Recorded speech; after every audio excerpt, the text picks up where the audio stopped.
Welcome to the TalkCast Pod Show, the #1 show on the internet, and not an awful way to die. I am your host, the kicker of every can, Lanny Pator, and I'm joined by the ghosts in your graveyard, Jesse.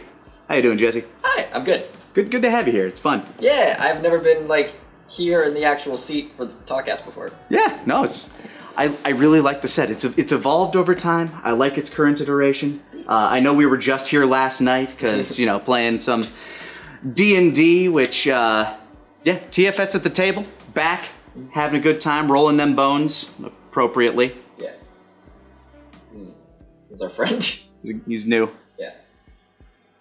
Not much for words, but when he gets going, he never stops. But yeah, how have you been enjoying TFS at the table so far? This being I know you haven't played a whole lot of tabletop up till this point, but it's really fun. I love the just the improv and hanging out with people, especially because quarantine times. Yeah. I love just being in the room. There's something different about actually holding the physical dice and rolling them on a table, and the whole vibe is different with an in-person tabletop thing. Yeah. I've played a decent amount of tabletop over quarantine. I run a campaign every Monday that basically is held through Discord. You took part in a one-shot or two, and I have a lot of fun playing because, as you said, it's a real fun improv exercise, and it's a good way to kind of stretch your bones there. Yeah. And this guy knows what I'm talking about. Yeah, he gets it. He knows all about stretching bones. Yeah, he does. Look at him. That grin. He does. He knows. He also knows how to roll them bones. Yeah, no, it's been a lot of fun getting Zito back to DM and getting a fresh table. But yeah, just being an actual meet space, just whole different vibe to it. So when you're playing over Discord or any sort of internet chat thing, there's always that little latency there. So you end up kind of talking over somebody, or sometimes somebody cuts out and it's it just kills everything. Yeah. This is... I already have anxiety. I don't need to accidentally interrupt someone and be like, oh no, oh no, what have I done? There are so many times where I'd be DMing or something, and one of my players would pause for a moment, and now I'll enter, and then fuck! Yeah. Shit!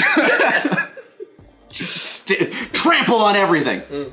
But you avoid that with the meet space, because you can actually see people around you, and you can actually play, and it's a good time. And I hope everybody out there has been enjoying it. It's every Tuesdays over here, here physically, but also on this channel at 5 o'clock Central Time. So tune in if you enjoy it. We're having a good time. It's a fun time. Did you get a chance to see Venom at all? Not yet. But the last one was wild. I want to see the next one. I'll say if you saw the first one, you're not missing a whole lot. I'd give this one IGN 7 out of 10, solid 5.5. It's not a bad... Not enough water? Not enough water. Or too much water, depending on your preference. It got me out of the house. It did what it was supposed to do, but I don't think it was much more beyond that. It had parts that were entertaining, but lots of parts where it's okay, this is happening. So, about what I expected, completely on par, which is why Venom is not getting its own TalkCast Pod show. There is no way I could stretch out an hour of conversation about Venom without really stretching. If I really had to. Which is why today we're going to be talking about Squid Game. Yeah. The Korean phenomena that has been trending #1 on Netflix for, God, I think all throughout... He moved. He had something to say, but it's okay. You keep... I don't mean to trample on him. It's okay. He's keep going. You know what? I was going to say something. That's fine. Yeah, it was trending #1 on Netflix all throughout September, and continues to do so throughout October. I finally sat down, watched it, and I loved it. Yeah. I started it, didn't binge it all the way through, but I got 5 episodes in, really good. Took a small break because my brother and sister-in-law were in town, and they hadn't seen it, so I was I can't watch it now, because, yeah. But then, continued through and just polished it off on Sunday, and holy shit. Just general thoughts. Another banger from Korea. I mean, I've been really enjoying a lot of the cinema that's been coming out of there lately. How'd you feel about it, just on a general broad strokes level? I fucking loved it. Like, it took me a second to get into it. I think what really got me, like, excited about it was in episode, I don't know if we can go into spoilers. We shouldn't right now. We'll go kind of like broad strokes here and then ease our way into spoilers. Something happens in episode 2 that made me be like, oh, this isn't going to be what I thought it was going to be. I thought that this show was going to be like, okay, we know the concept of the show. Yeah. All right, we'll whatever. Like, but then something happened where I was like, what are we doing? Where are we going? Oh, something. What's okay. well, like? And that made me realize, oh, this is something special. This isn't going to be what I thought it was. And it manages to do that a lot with it. And that's what really got me hooked into it. And it was funny.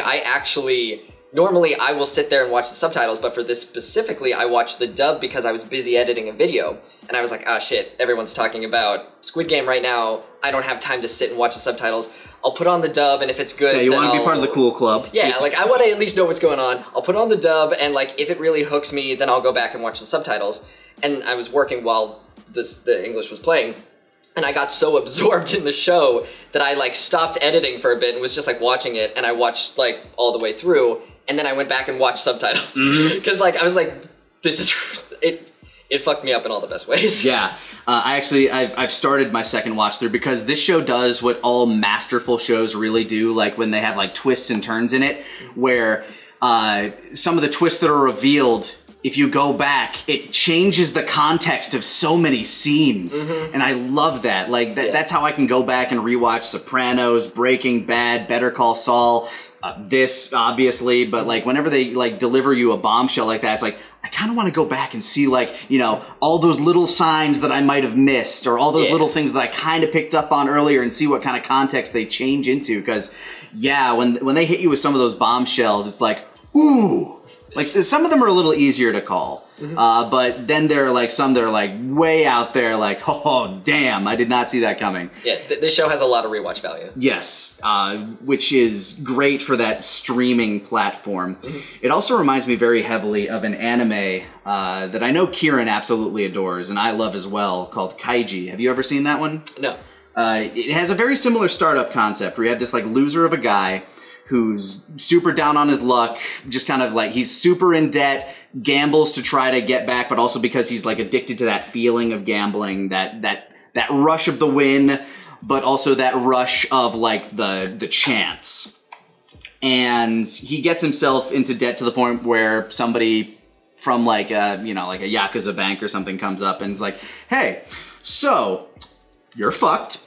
Would you like to go play some games with a chance to wipe out your debt so that you don't have to deal with this shit anymore? Yes, please.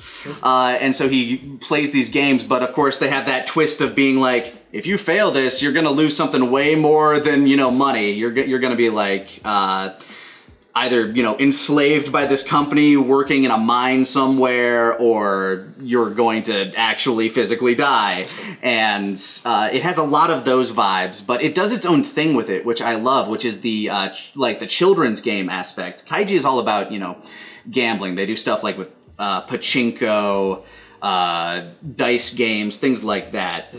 Pure, nearly games of chance. But this, it's childhood games where there is some skill involved. Yeah. And each of the games are introduced in such a way that it really, you know, it kind of like pulls you along in this, like, really twisting, turning sort of fashion, which we'll be able to get into a bit more when we talk about spoilers. But just to kind of eke into minor spoilers, the first game that they play, Red Light, Green Light, which I think is a brilliant choice because it's a game that stretches across multiple nationalities. So when they introduce, like, some of the more niche Korean games later on, like things that kids in the Korean schoolyards would have been playing, they can explain them, and, you know, that's fine. But, you know, introduce, like, episode 1, Red Light, Green Light. Okay, everybody knows the rules of that. Yeah.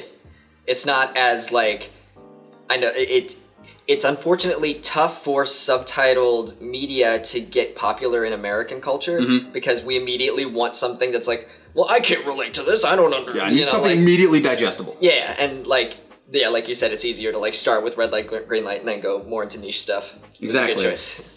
So I also like the kind of twist they have on the red light, green light formula, because did you ever play red light, green light when you were a kid? Yeah. Yeah, I feel like everybody did in like elementary school at some points, but the way I remember it is like, they'd say red light, green light, and they run, and then they just yell red light, and they turn around immediately. Mm-hmm. But the game that they play, there's this little like ditty of a song that the kind of like a little chant that the thing says, and as soon as that song, like as soon as that ditty's done, it turns. So you have the timing built into the game over there. Yeah, it's interesting because like I saw the dub before I saw the subtitle. So in the dub, it is played in the American way. There's no song. Like she says red, green light, and they do it, and then says red light, turn around. So when I saw the subtitle version, I was like, oh, that's cool. Yeah, so they can actually time it out a bit more. Yeah, like the dub version actually kind of, it doesn't necessarily cheapen it, but it makes you wonder like, okay, how are they timing this out so perfectly in such a way that like, but when you watch the Korean dub, the sub, the original, it's chanting this little thing, and as soon as it's done, it turns. So everybody knows like, okay, it's almost done. Yeah.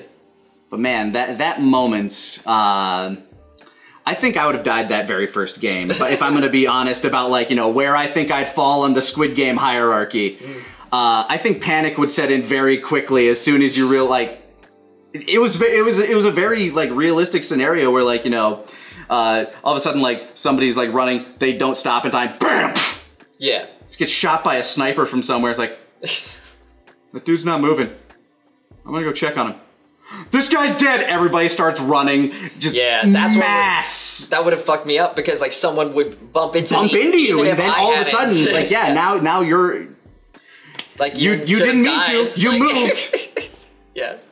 Oh God, but yeah, it just goes from there. Like once they introduce you to that concept, then they start introducing more and more concepts, and from here, I'll say if you haven't watched Squid Game at all, and you're worried about spoilers, please go watch Squid Game, because I think it's kind of impossible to really talk about this show without going into much deeper spoilers at this point. Because even starting at episode 2, people have died. Like, we need... You lost literally half of the people immediately. Yeah. So yeah, highly recommend Squid Game. It's very good. If you enjoyed things, I think you'd like it's very bleak. It's very bleak. If you're not in mood for something that's bleak, do not watch Squid Game. But if you feel like your mind can like wrap itself around something that's a little bleak, intriguing, mystery filled, but oddly beautifully colorful. Yes. And enjoy human relationships and hate capitalism, you'll enjoy this show. Yeah, that's a huge theme in a lot of things we've seen coming out of Korea, ever since Gangnam Style, honestly. Yeah. Because even that's like a big fuck you to the 1% over there, that whole song. I mean, you had Parasites. I think Sweet Home even had some like nods to that, which was a show that came out, I think, like last year, which is all about like monsters showing up. I think it was based off a manga, actually, but really interesting monster show there. But yeah, Squid Game, solid. Spoiler territory from this point forward. Yeah. So, we're introduced to our main character, who I'm going to pull out my list of names because... I have a cheat sheet as well. We got here and we're like, cheat sheets. I'm an ignorant American, and I don't want to fuck up. Yeah, Song Gi-hoon, who reminded me very much of Kaiji, like right from the outset. He's a deadbeat, he's a gambler, and the one kind of twist they have there is that he has a daughter who he cares about to an extent. Like, clearly he has some fatherly love there. He wants to have a relationship, but he is a loser. Like, he's an absolute loser, and he does nothing but paint himself that way throughout. It's kind of implied that his father hasn't really been involved in his life at all, that his mother was the primary caretaker throughout a majority of his life, and she's still doing so. Like, he literally lives in her house, and, isn't like one of the first things we see from him, like, he's literally just playing a game in his mom's place or something? I don't remember him playing a game, but I remember that he's eating food and stuff, and, like, is asking for money and stuff, and then it's like, don't work so hard. What do you, like, it's like a back and forth of like, buddy. Can I have like 10,000 won today or something, like, and She's like, here, have this much. Wow, really? Yes, it's your daughter's birthday. Go get her something nice. Yeah. Oh, right. Immediately goes to the pony tracks and starts betting on horses. He wins, but we are introduced to the fact there that he is heavily in debt to a bunch of loan sharks who basically force him to sign something to sign away his organs? Literally in blood. Yeah. Like, very on point with the, like, selling your body. And it's there that I'm sitting there like, this is fiction. I hope this is not a real thing that people can actually do. Like, this is the world of fiction that we're living in. He cannot sign away his actual organs. But yeah, no, apparently signing that waiver is what led the organizers of the Squid Game, which we were introduced to the Squid Game is actually the first game they explained to us in the kind of overture, where it's kind of a bizarre game. It's like full contact sumo, where one group has to get into this space, which is, you know, appropriately and thematically throughout the show, a square, a triangle, and a circle, and their goal is to get to the circle part of the triangle within the body of the squid, you know, the Squid Game, whereas the defenders are trying to keep people out. That's the game. That's good. And they do it to explain it, and it eventually comes into fruition where, yeah, they play the Squid Game. Yeah, and that's what makes this show is so good, that the first thing they do is explain the Squid Game.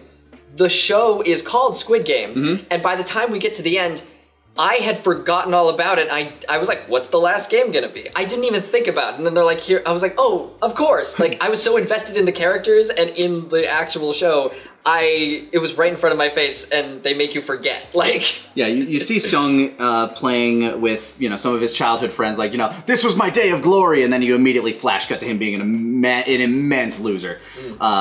Who's like, you know, letting down everybody. He literally has to go to a claw machine and have some other kid win a present for his daughter, which he never even checks to see what it is. She opens it up. It looks like a literal gun. Yeah. It's just a lighter. It's like, ha! Totally meant. Yeah, I love that he owns it too. He's like, yeah, no, women are joining the military. Women are joining the military. On purpose. Yeah, they're joining the military these days. They're gonna need to learn how to use one of those, right? Yeah. It has to be the daughter that's like, I think I'll get in trouble if I bring this to my mom. And he's like, oh, okay, then I'll take it in that case. I'll hold on to it for you. In that case. I thought the lighter was actually going to come into play later on because of that, like a literal Chekhov's gun. Didn't, but that's fine. Although it is appropriate that she should learn how to use a gun, because we also learn, like, later on that episode that her stepdad, who is way more successful, like doing great in life, has gotten a job in America where they're going to be moving next year. So, you know, he's literally losing his daughter. Like, he has nothing except his ailing mother and his job as a chauffeur and his immense debt. So when he's presented with this game of chance, which is like the first new, like, I guess the second new concept game beyond the Squid Game that we learn about, this game with like these two paper bags where you throw it on the ground and you're trying to flip over the other bag. And this guy's like, hey, if you win, I'll give you 100,000, you know, Korean dollars. Like, won, I think. Yeah, Korean won. It's like, okay, let's go. Loses, slap in the face. Because that's his payment. Like, okay, but if you lose, I get to slap you. It's worth 100,000 to me. Okay, loses. Finally, like, wins like 2 or 3, I guess, because he comes back with like a little bit of money on him, and he's given this card to say like, hey, if you want more, there's more there. And so he signs up for the titular Squid Game. He gets dragged into a place, knocked out, and brought to a mysterious facility somewhere on some random island, where he's met up with about 452 other people, including one of his childhood friends. Yeah. And then they play games of death. Like, that is your central concept for the show. But it's mostly about, like, the human relationships there. And did you have, like, a particular favorite character throughout this show that you were like, man, I hope they make it? Ali. I love Ali. Ali was so precious. He literally saved Sung's life in the first game. Like, he's like, immensely strong, just holding up a full-grown man without moving an inch. Yeah. Just Damn. Oh, God. Ollie's a good boy. And you get introduced to his childhood friend who he played the original Squid Game with that we saw in the opening title, Chung Sang-woo, I'm pretty sure. Cho Sang-woo. And immediately I knew the guy was a bastard. Like, just from like the vibes he was giving off, he seemed like a sociopath. Yeah. And he showed it off as he went. Although your big red herring of a bad guy was also there. The kind of like mafioso dude, or the dude who worked, Deok-soo, who was basically trying to escape his own debtors, and like, you know, he's like the big tough guy, the guy, you know, he's like the wall that needs to be overcome. You had she didn't give her name throughout a good majority of the show, but eventually we find it to be like Kang Se-byuk, who was a North Korean defector. And I guess had some ties to, you know, dragon tattoo mafia guy in some way. They seem to have a relationship going. Yeah. At first I thought it was like father-daughter, but I guess they just had like run-ins in the same crowd. So yeah, like these factions slowly start to form. And of course, the most important one is the old man, player number 1, who you're immediately meant to love and like, just like, oh, I want to protect that old man. And he has this, like, adorable relationship with Seong-gi. And there's some weird shit going on there that we'll inevitably have to talk about. But, yeah. Abdul Ali, he was a G. Yeah. Of the games that were shown, which one do you think you probably had the best chance at? Because initially we had Red Light, Green Light, which I think we both admit, like, you know, even by accident, something could happen and just fuck that whole thing up. Yeah. Then there was the Honeycomb game, where they had to cut out various shapes from the, I guess, discs of sugar. Followed by, I think the next one was Tug of War, right? Yeah. Tug of War, then it was... was it the plate glass directly after Tug? No, Marbles was after. Marbles, then plate glass, yeah. Marbles, plate glass, and then finally the Squid Game. Well, it sucks because, like, is that 6? I'm trying to think. Red Light, Green Light, Honeycomb. Honeycomb got big taste. Tug of War, Marbles, plate. Yeah, that's 6. That's 6, cool. Okay, cool. I figured, I found them all. Yeah. It sucks because, like, the one that I would probably have the best chance at would be Red Light, Green Light, but you just have to factor in everyone pushing you, and that's not, like, you know what? I don't know. I think Red Light, Green Light would be my best shot, because, like, everything else, I suck at basic logic. So, like, marbles and, like, luck and stuff, I'm just not good at, like, luck or logic-based things. And with Tug of War, there's a lot of strategy in there where even As we saw, yeah. Like, because they had, like, clearly the weakest team of the batch, but they won. Yeah. Because, first of all, the old man knew the best strategy to start off with, and then the sociopath knew the best way to fuck them up, so... Yeah, so it would depend on our teammates, I think, but what about you? For me, it's kind of tough, because I think Tug of War would be good, because I did actually, like, when he was explaining the strategy, I'm like, I actually kind of knew all these already, because I remember, like, doing some very similar stuff in gym as a kid, you know, having to do Tug of War, and you don't want to be on the losing side of that, so I actually studied on how to better do Tug of War. Beyond that, probably the Squid Game itself. Seemed like, you know, once you're at the end there and it's just like 1v1, you kind of have that thing going. But of course they had a whole character narrative battle thing that was a bit more important. But the way they introduced these games was interesting, because they gave you little hints. As an American, I was never going to figure out the second one, because during the night, the Kyung Se-bok, she managed to sneak into the air ducts while going to the bathroom, and with a woman that I've only referred to as Karen throughout, because she's like the bitch, like the one that's like, she has to die somewhere. Like she's like the thorn in everyone's side. But But she stumbles upon this kitchen where they're like, you know, mixing sugar. And it's like, okay, I have no idea what this is. And then this doctor dude gets a note in his breakfast that says honeycomb. I'm like, I still don't get it, but he gets it. So something's up with that. And it turns out it was just this game that they had on the playground where, like, you know, you buy this little candy and you have to chisel out a shape from the honeycomb.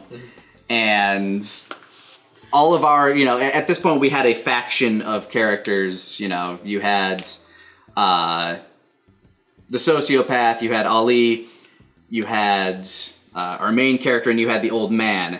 And they each had to choose like a shape.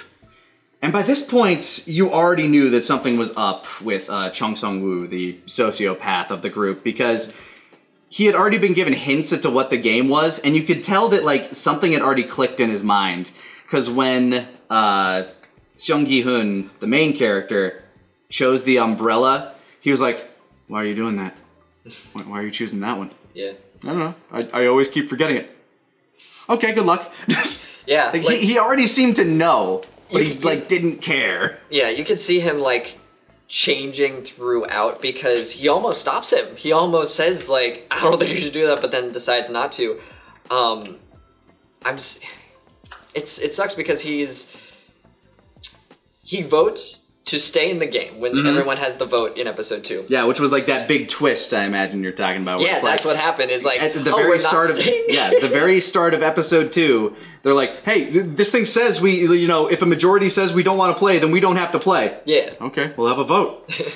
Which is really interesting on rewatch because the old man votes to leave. Yeah. Because I think he wants to give everybody a chance. Yeah, because he's like, well, I am biased, obviously, but I want to see what he knows he'll be back. Yeah, because human nature, they're gonna come back. Like, they're gonna see they don't have a life outside of this game, and they're gonna come back. So, like, I'll just give them a chance to do that. So then they want to play the game. Yeah. Plus, they all have to vote after they show this like big translucent piggy bank starting to fill up with millions and millions of won. Yeah. And it's like, oh, maybe I'll stay. Yeah. So you have like, all comes down to the final vote. Our main character, and he's like, I can't do it. Yeah. I don't want to die. And when Sung-won leaves, he's really nice to Ali, and upon the rewatch, I start realizing like, oh, if they go back, he wants, like, he's not doing it to be nice. He's doing it so that he has people on his side that like him in the games. Like, yeah. If they're gonna go back and slowly, I think. Yeah, because he gives him like bus fare for his family to get out of town. Because Abdul Ali, I'm not sure. I don't know if they mention his country of origin, but Pakistan. Was it Pakistan? Yeah, because he's an undocumented worker. That's why his boss, like,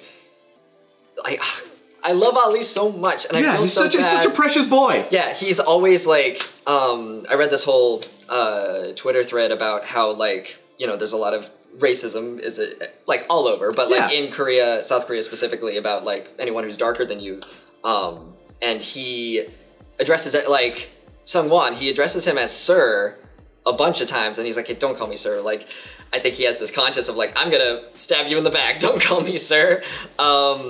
And so he is just trying to do his best for his family and everything. And he gets them out of there. Like, he's like, yeah, I'm going to, you know, make all this right, but here, you guys go ahead of me. Because he fucking rules and just wants to take care of his family. And his boss hasn't paid him for like 6 months or whatever. He's like, hey, I'm leaving.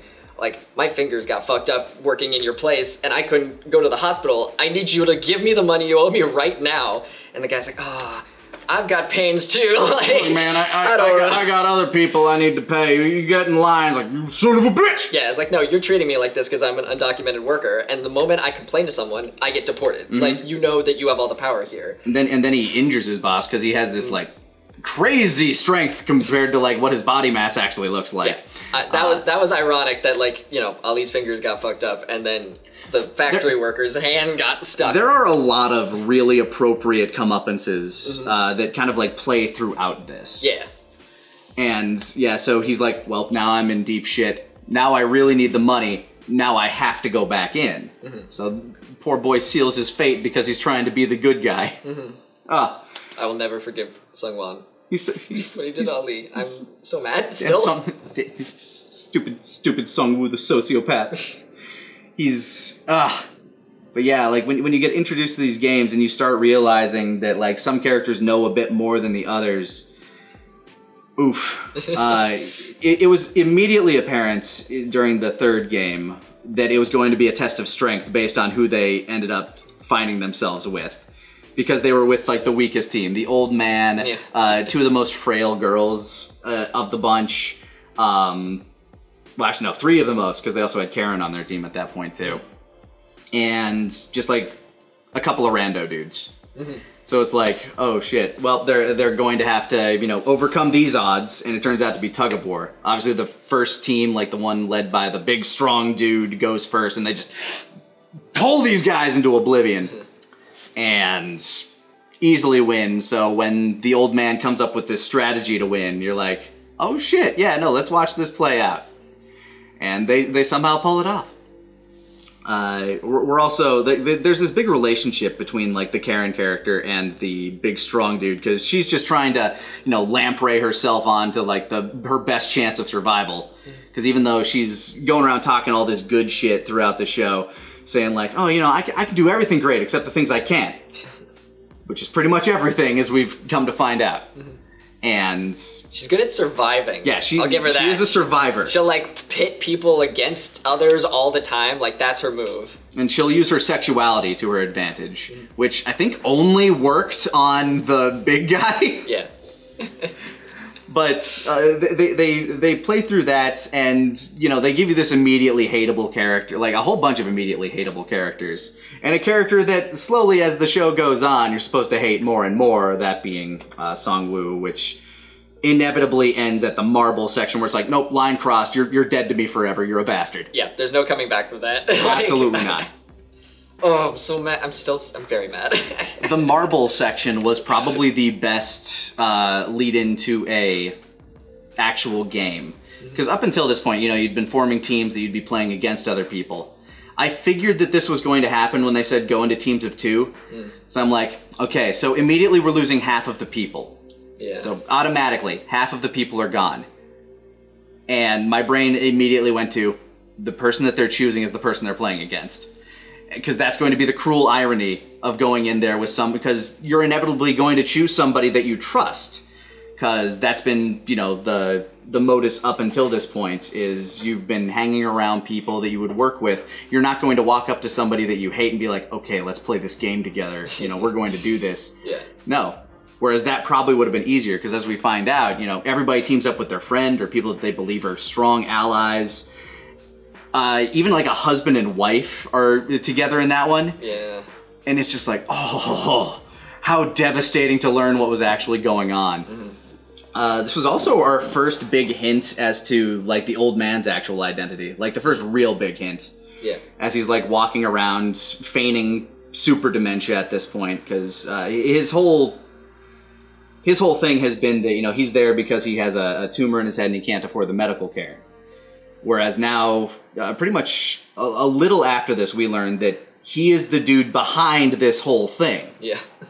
Which was a really cool twist. One that, you know, some people out there might have seen coming. I personally did not. I didn't. I thought it was like a really cool one because, but this is like the first time we get like a really big hint at it. In the fact that this whole area was designed to look like his neighborhood that he, you know, raised his family in. Yeah. So when he's like walking around, it's like, oh, this looks like the town. This looks like my old town. I think there was like genuine wonder there for him. It's like, oh, this is cool. Let's see what they built. Yeah. What they do with my money. Yeah, because it's like these games are things that children play, and when you have dementia, you kind of revert back to a childlike state where you're learning and seeing everything for the first time, and there's so many parallels, and it's so beautiful and so tragic to think that, like, you know, that's why Ilnam Player 1, he participates in the games, because he's like, I want to feel this one more time. Like, the best times of my life were when I was playing with my friends as a kid. I want to experience that one last time before I die. Because, like, this thing is not leaving. Like, I'm going to die. Yeah, he is going to die. And by the end of the show, he is dead. Funny enough, a lot of times, like, there are is some significance to the names of characters. Il-Nam, I actually, went and tried to like look up the origin of the name. It turns out it translates into something along the lines of first man or like number one boy, which, he's player one. He's at the top of the organization, and yeah. That's cool. So his hat, Mr. Krabs. Yeah! Number one! Number one! But I thought that was like really cool. There's also a big fan theory out there, or just like a theory in general, that Il-Nam is actually the main character's dad. Huh. Because, let's see, what were the factors that went into that? Oh yeah, in the beginning when he's like punching in the code to try to steal money from his mom, he punches in his birthday, which was April 24th, I think, or April 26th. And the old man, like later on, like a number of episodes later, is like, is it like the 24th of April? My son's birthday is coming up. Oh. Like, okay. Because, and there was the other line that he said, you got spanked a lot as a child by your father, didn't you? How did you know? My son was a lot like you. Oh, wow. So there's a lot of credence to that particular theory as to what led to them splitting apart and what the actual meaning of it all is, like whether the old man is trying to, bring in his son to, this whole organization. Because there are a lot of questions left unanswered. We haven't even really talked about the whole B plot of the show with like the staff. Right, yeah. These members that are, wearing those like pink jumpsuits with the fencing masks, with the circles and the triangles and the squares on them. And then of course the guy who's in charge with his like polygonal like N64 face mask. Yeah. Because we come to learn, man. Yeah, the front man. That's what that's what he was titled as. We come to learn that these people that are doing there are just as expendable as the players, because they get shot left and right for disobeying commands or doing things. So there's some sort of hierarchy there that has yet to be explored, which if they do a season 2, which they set up for, they set up pretty heavily for a season 2, I'm guessing we're going to get into the back end of that organization more so. Yeah, I'd like to see that. Because we get like hints of it, because the whole B plot of the show involves a investigator who is going to try to find his brother who was like, went missing after very similar card, like after he found like a very similar card, with the square, the circle, and the triangle on it and a phone number, just has not been able to find his brother. So it's like, okay, I'm chasing leads on this one. Some guy came in, after they voted to stop, when Seong Gi-hun came, is like, look, they're killing people over there. They left me this. And he's like, oh shit, my brother had the same exact card. And so he tracks them. He ends up like killing some of the guards, basically hitmanning through it, just taking disguise after disguise, like swapping out his circle mask for a square mask. I was like, now I'm in charge. Yeah. Yeah, it seems like there's even a hierarchy with like the shapes, like everything is tiered. Yeah, so Capitalism. Yeah, we learned very quickly, like, the circles are like the bottom tier people, like they're the minions. They aren't even allowed to have guns. The triangle guys, they're the ones that like, put people down, and then the square people are like the sergeants in charge of all of them. And then of course you have the lead guy in charge of it all, like front man. Try to keep remembering that. Yeah. Frontman was a twist that I did see coming. So did I. Yeah. But it's funny because like I had called that episodes and episodes ago, but I got so into the plot that by the time the twist happened, I was like, whoa, oh yeah, no, I do that. Like it does a really good job of like keeping you in the moment and being like, even if you guess something that's gonna happen, a million other things are happening that you didn't guess were gonna happen. So like, let's draw your attention over here. Let's keep doing it, Yeah. And you have this whole like subsect of the organization too. Like there's this like faction within it where some of the people within the organization outside of the command scope are harvesting organs using like the doctor. Like, yeah, no, we're just gonna sell this. And that isn't for the organization itself. That is simply for the people that were doing it. Because I don't think the old man would be in mind of like, yeah, no, we're gonna sell organs and shit. Now he just wants to have a fun, kooky game where a bunch of people die. Yeah. Like, just let the man be Jigsaw, I guess. I don't know. And his face is so good. Just like in Red Light, Green Light, he's so psyched to be like, there. Yeah, that like it was used as like a meme image for a while because it's like he had a good time, and that's what he says at the end. He's like, you know what, I had a good time. Thank you for playing with me. I just wanted to play a game. Yeah, we're friends here. Yeah. You can have all my marbles. And the something that I'm always impressed with that media is able to do is I'm always impressed when they are able to make compelling, interesting characters that are above the age of 30. I feel like it's really difficult for media to like make a good, solid, like old man character or like a mom. Yeah, somebody who's not just like the doddering old coot. Yeah, like it's very easy to just put a stereotype on them and be like, done, let's focus on the main character. And these ones, it's like, no. Ilnam is very interesting and like has a whole thing of his own. So I was really impressed because especially like, you know, the Karen character, she's like older and she's great. Like, yeah, like, she's somewhere in her like late 30s, early 40s. Yeah, they manage, because this is a game that gathers a bunch of people from all ages, and they manage to make them all like interesting in their own ways. Yeah. And there are even times where you kind of like root for her, like when when she gets betrayed by the main asshole dude, and you're like, you know what, I kind of hope she survives. I don't want her in the main. Oh, of course she's gonna lump herself in with the main character, so why wouldn't she? Yeah. Like, you know, she's the annoying person of that group, but you also kind of want her to get her win, and she does. Yes, I cheered. I cheered when that happened. When she like just fucking like suicide bonsai drops Yeah. During that was good. Yeah, that game was kind of like the climactic one. I don't remember exactly what they called it, but it was the one with like the two glass platforms on a bridge. I think they joked like was it stepping stones or something like that? Yeah, I can't remember it was like exactly. A childhood game of some kind. So like one side is just like regular glass. You jump on it, you're fucking dead because you're gonna fall forever. Then the other side is tempered glass, where two people can stand on it at the same time. Very appropriate because two people will sometimes need to stand on it for this to work.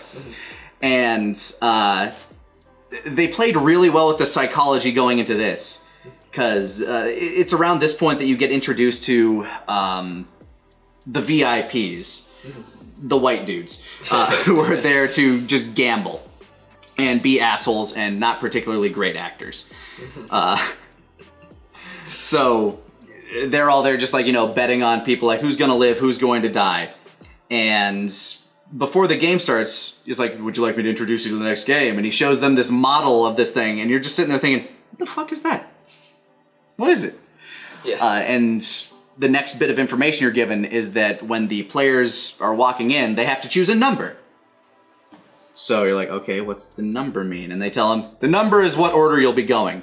Okay, so they play with the psychology of, is it better to go first or last? Because they don't know what the fuck they're going to be playing. Right. And that's like the really dangerous one, because as they said, you know, if you go first, you don't know what you're going into. But if you go last, you don't know if you're going to be among the ones that finish. Because what if it's like the first 5 people to win, that's it. Like those are the 5 that are getting in there. Yeah. Well, shit, because you have no idea what you're running into. So in this case, going first was actual suicide. Yeah, I'm glad someone switched numbers with Guillaume.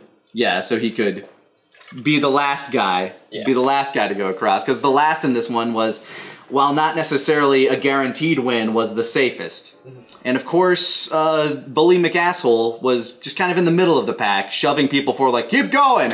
And then finally he finds himself at the front as soon as everybody else has died. And he's like, fuck it, I'm not going! Somebody else go ahead of me! Do it! Yeah. And he's a fucking coward. Probably like the Karen character's best moment is like, oh what, are you fucking scared? I'll go in front of you. He's a fucking coward. He's like, fuck you, do it then. And she just walks up to him and locks her hands behind his back. And it's like, ooh, okay.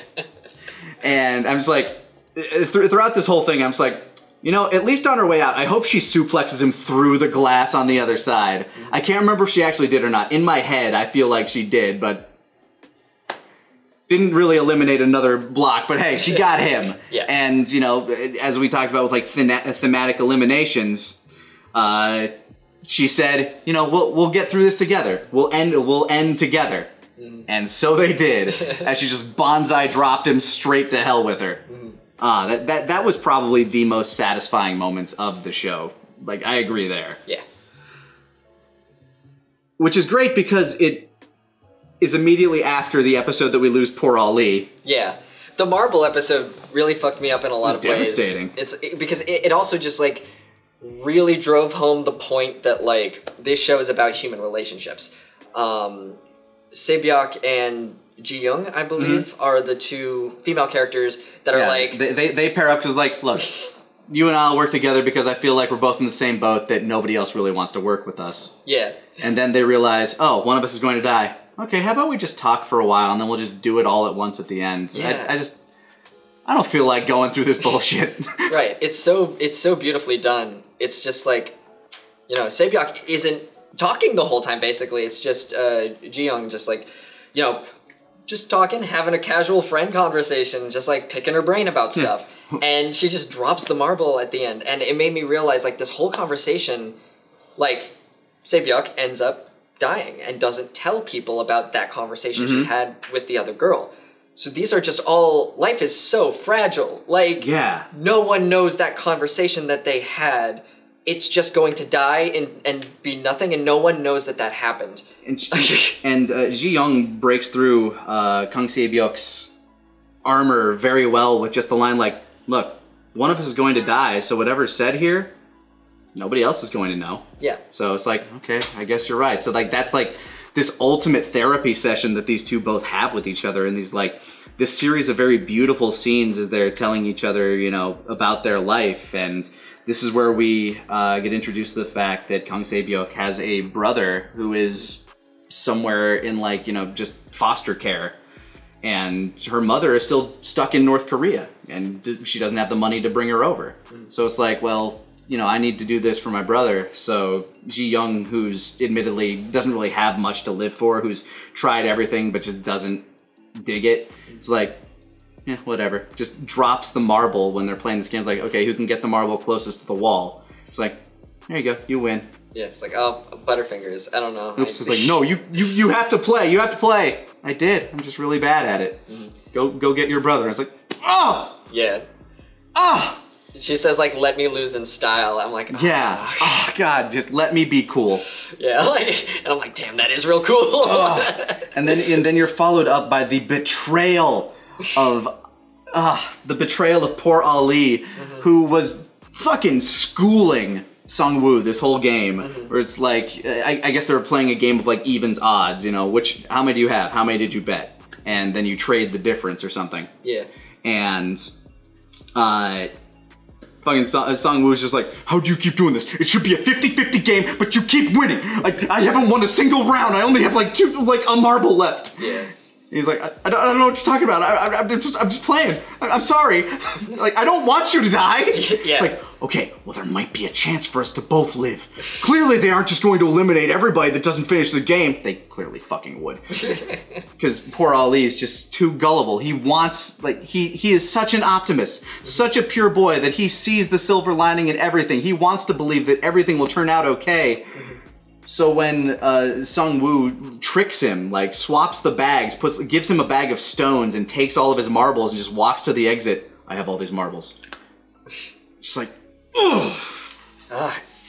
Yeah, and it's also just like Ali trusts him, and that the old man talking to Gi-yeon at the end, the whole conversation is like, you still trust people after everything you went through? Like, you know, it's kind of the pessimist, like, in the bed, just being like, look, there's a homeless guy. If no one helps him before midnight, I win.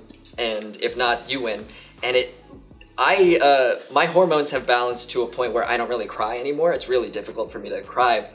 That made me tear up. Like, when before midnight hit and someone... And the Good Samaritan with the police officer. Yeah.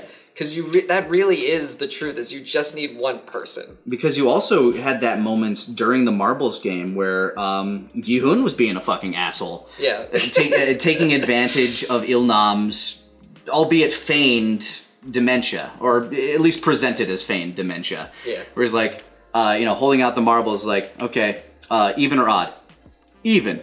And he holds it out, and it's even, and Gi-hun's like, oh, shit. And the old man's like, what did I say again?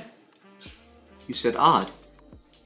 I guess I lose then. Yeah. So you have that whole terrible moments, and then he calls him out on it too at the end. There's like, so how about so let's see, you have 19 marbles, I have 1 marble. How about I bet everything I have against everything you have? That's not fair.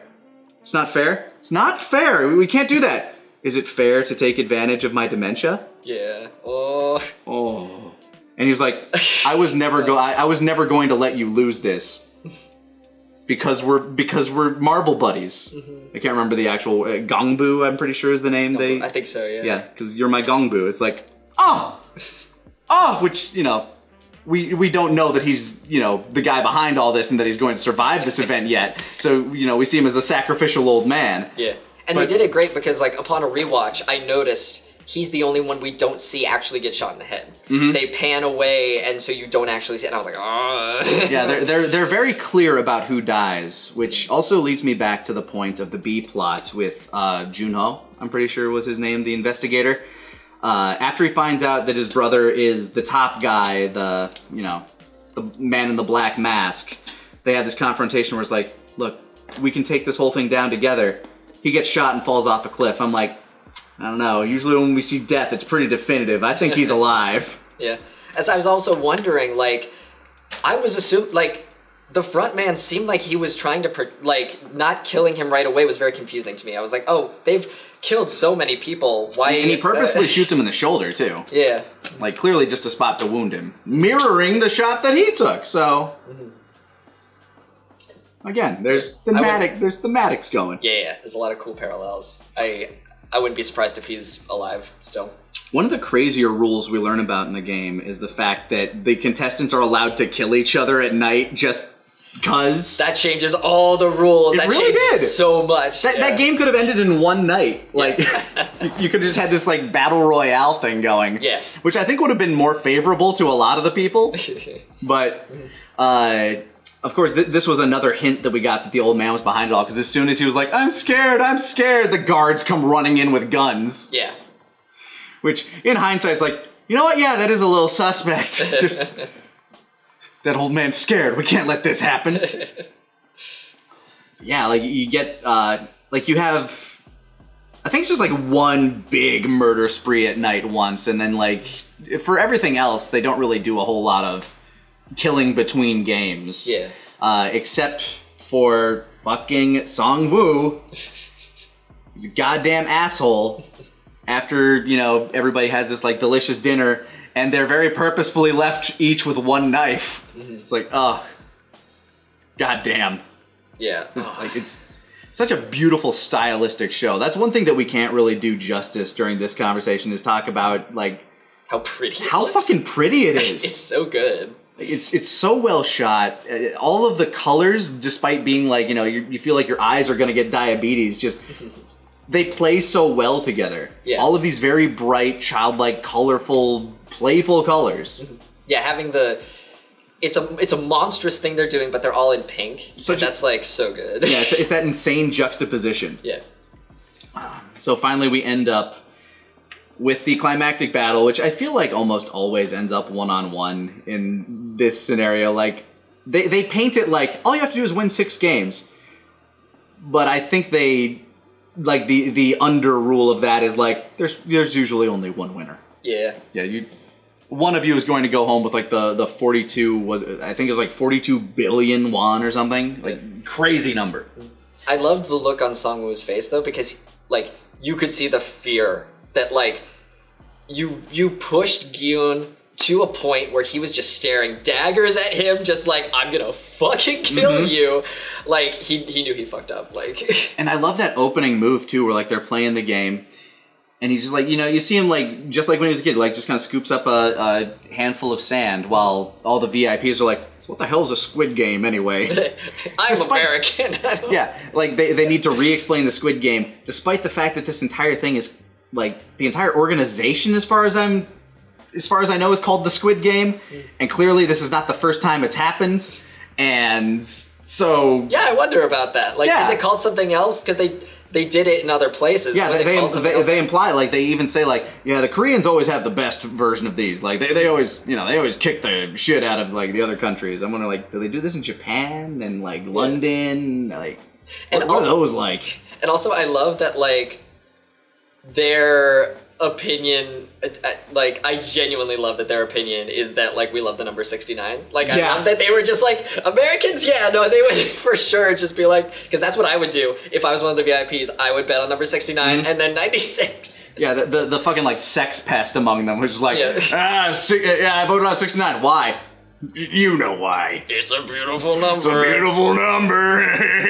Where's 420? Where's Yeah. contestant 420? Yeah, nobody voted 420. Cowards. I mean, maybe they did. He died fairly. They probably died fairly early. That was probably his first bet, or at least one of his hedge bets. We don't get a lot of time with the VIPs, which I think is fine. I think they're probably the weakest aspect of this show, especially because, again, there's something about Korean cinema bringing in actual, like, native English actors. I think this was, like, less of a case. I think these guys were actually pretty good compared to some of the stuff, but I remember watching Ip Man 4, like the last Ip Man movie. Every single English-speaking actor they had in that movie, which took place in, I think, San Francisco, was awful. Yeah. Like, and I think it has a lot to do with, like, the script, because it's written by somebody who's not a native English speaker. So they have these, like, very stilted dialogue that they want delivered properly. Yeah. And it's like, this is not how people talk, though. So you end up with, like, this, where I don't know if it's the actor's fault, the director's fault, or just the fact that the script is not suited for the English language. But, yeah, not the strongest part of the show, for sure. Yeah, not the strongest. I think number 4, the creepy one, he was fine. Yeah, like, I but- was fine with his acting. He was also, like, the most featured among them. Yeah, so that's probably why. Is that, like, oh, he's the best, let's put him in there. Just make him creepy. Yeah. Just, you know, be an insane sex pest. Yeah. Just go at it. And it's funny because I watched the dub first and then the subs, I was so curious, because the subs say in English, this is what they're saying, and I was like, oh, is there a part where they're actually speaking English in the actual original? So I watched the original, and the Americans actors are the same voice. The front man is the original voice. In the dub of the front man dubs over those lines. Huh. So that was interesting to me to be like, oh, I wonder how you do that. Like, how do you decide who's voicing what if this guy is supposed to be speaking English? I'm thinking that the front man was bilingual to begin with, probably, Yeah. too. So that's Yeah, probably helpful. and the same with the detective also, because he has a couple lines where he's speaking English where he's like, we can't take our masks off. And it's not the best. Sometimes you might want to put subtitles on just because it was a little difficult for me to understand when a Korean person was speaking English. They stubbed over little things, but that's way more like, I don't give a shit. Like, you're doing great. I did notice one specific point where there was a subtitle on that was very peculiar. It was when, I can't remember exactly what the phrase was, but it was something along the lines of au revoir, and it just said in the subtitles, au revoir. Like, yeah. They didn't even, like, translate it to nothing. Like, That's an American saying we have. yeah, we just say it, I guess. This is amusing. Like, it just made me laugh a little. I was like, how was that subtitled? Plan means keikaku. Yeah, keikaku means plan. So yeah, you end up with the climactic battle between childhood friends Gi-hun and Song-woo. Song-woo, who throughout has been touted as, like, you know, the pride of the town. Like, he was on his way up, and apparently, like, we don't really know what led to his downfall. We never actually figure out exactly why he ended up in this game. But, you know, you had the pride of the town and the loser of the town going up against each other. And in a game that they played when they were kids. Yeah. And you had this, like, great battle. I love the moment where he threw the sand in his eyes. It was just like, he could have ended the game there if he really wanted to actually kill the guy. But you can tell that throughout this entire thing, Gi-hun he doesn't really have it in him to kill. And yeah, any death that happens around him is either a team effort or not necessarily his fault. Yeah. even at the end, he can't do it. He's like, I don't. Like he hasn't let's give up. Like, he hasn't been, look, all you and I have to do is just like vote to leave. We can go. We don't have to do this. And I know I called like Sung-woo like a sociopath throughout this, but I do see like those moments of character. Like he clearly regrets that he's having to do these things. He's done all this evil shit, especially to poor pure boy Ali. Where, you know, in this final moment where it's like his childhood friend's like, look, let's just leave. We don't have to do this. He's like, no, I can't, like, and I'm looking at like from his perspective, it's like, if you did all this shit, could you live with yourself afterwards? Yeah. Could any of that be seen as worth it to you? So when he like actually like took that knife to his own throat, it's like, that makes a lot of sense in this situation. He knows he's lost and he's being like given this chance to like get out of there, but it's like, if he leaves, he has less than what he had when he first came in here, because he doesn't even have his integrity anymore. Yeah. He has nothing. Is life worth living after you've done all that terrible shit? Like, you know, like, I'm done. Like, you know, and Il-nam also talks about that, where it's like, once you have enough money, life is boring. Yeah. Like, you have to think about, what do I want to do with my life? Do I, like, is it worth living if I have to do all this evil shit in order to keep existing? It's like, no, I'm done. Which you like, you know, you get that explanation from him. It's like, what, do you know what like the extremely rich and the extremely impoverished have in common? I knew where he was going with it immediately. I'm just like, fuck you. You're sitting here in like your own floor on this high-rise building making a game about a homeless man as you're talking about like, we don't like, the rich have it bad too. Fuck off. Yeah, it's reminiscent of the guy who owns the factory that Ali works in, being like, I have pains too. Yeah. Well, cool, give me your money, dude. It's like, fucking hell. So we like, but that's like what the entire epilogue is like playing towards, because Gi-hun doesn't touch the money that he won, you know, because he can't bring himself to. And this banker from the money where he like deposited the billions of won to is like, hey, so you're one of our big investors, and you know it's just sitting there in a savings account, not doing anything for you. We could put it in an investment account. And Gi-hun's just like, I don't fucking care. Can I borrow 10,000 won from you? I was like, okay. He's just like living like he's living like a bum, because he also has nothing.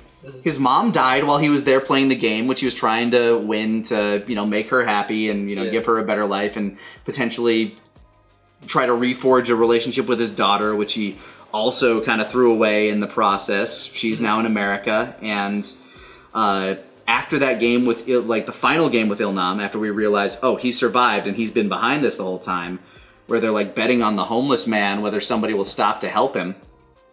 And Il-nam dies at the exact moment that he loses the game, which is very thematic due to the fact that Gi-hun's like, if I win, I'm killing you with my own hands. It's like, yeah, okay.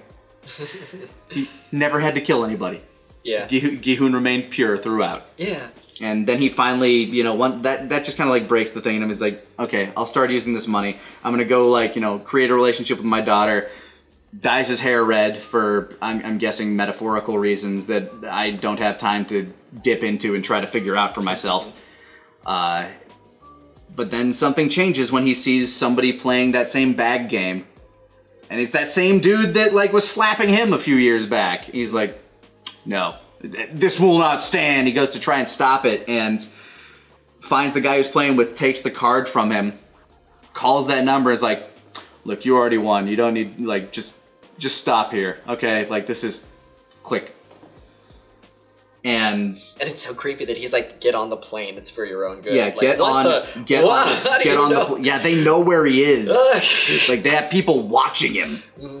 And so we're left with this like sequel bait of him abandoning his daughter again and walking back to go like either try to take down this company or whatever. But damn, what a show. Yeah. Gi-hun has like a good heart, and that's that's how he gets to the end, I think, is at the beginning, he wins money on the horses, right? And like, he has all that money, he's smoking a cigarette, he's like, I'm gonna get my daughter the best meal. He's doing all these things, and like, that conversation with Sae-byeok, where she's like, what are you going to do with the money if you win? And in the second to last episode, he says that he's going to get his mom an actual shop. So when he has money, he wants to help other people. And that's the thing, is like, if sociopath asshole won, he'd be like, well, I'm taking care of myself and everything's good with me. We never actually figure out what he wants to do with that money. Clearly there's a big motivation there. It could be selfish, I agree. And he could also be helping his mom, but he never even mentions it. He doesn't say it. He doesn't allude to it. Because we see that his mom is also running this like kind of rundown shop. Like that's a scene that we get between her and Gi-hoon, where it's like, by the way, have you seen my son? I think, I've seen your son. I think, what's the word? Reputation is more important to sociopath. I think he is more concerned with how people view him. So he wants to be impressive to the world. He wants to be impressive to his mom. He went to SNU. He's the pride and joy of like, he needs to get his reputation back. Whereas Gi-hoon is actively like, I want to help people. Oh, that actually jogged my memory. Wasn't the reason he's in the game is because he like defrauded a bunch of people and like lost a bunch of clients or something? Yeah, I think like they mention it either in the text messages that he gets or something that like he fucked up. Like I don't think it's ever something that Gi-hoon learns, but it's something that we learn like because when you said that like reputation, like, oh right, he defrauded a bunch of people and like it's just in a shit ton of legal financial trouble. Ah man, like it's a show that lends itself very well to rewatchability, especially when you get like all of the reveals and then you can go back and watch things in different contexts and just mourn over poor Ollie. Poor Ollie. But I'm very interested to see where they go with the sequel, like if they get it. Because the creator of the show, he was working to get this thing done for like 9 years. So right now he's just sitting back and basking in the fact that like, it's there. I did it. Yeah. Okay, we'll talk about a sequel later when Netflix will give me twice the budget. And inevitably that's what will happen because it's doing real well. Yeah. And I know it's a little too late for Spirit Halloween to get those costumes out there, but I don't doubt that we'll be seeing like, Squid Game cosplay moving forward from this point. Yeah. Solid show. That's all I have to say. It's a good show, watch it. It's a good show, watch it. What do you think? What did you think of the Squid Game? What game would you die on? Better yet, what games do you think would appear in the sequel? Like, I don't know anything about like Korean playground games. Like, I'm sure like there are some that are shared, like hide and seek and things like that, but I wonder how they would move forward with that, because inevitably one of the main draws of this is the games of death themselves, while the sequel may focus more on the organization and the back end. You're inevitably going to have to find more contestants to fill that out in order to make this thing work. So I'd be interested to see, exactly what type of games you think would be in this sequel. But hey, let us know in the comments below if you're watching on YouTube. If you're joining us here live, we always love to have you. Thank you for joining us for the Talkcast Pod Show, and thank you, Jesse, for joining in on this. Thank you. It was a good talk. Yeah. And we'll catch you guys next time on the Talkcast Pod Show.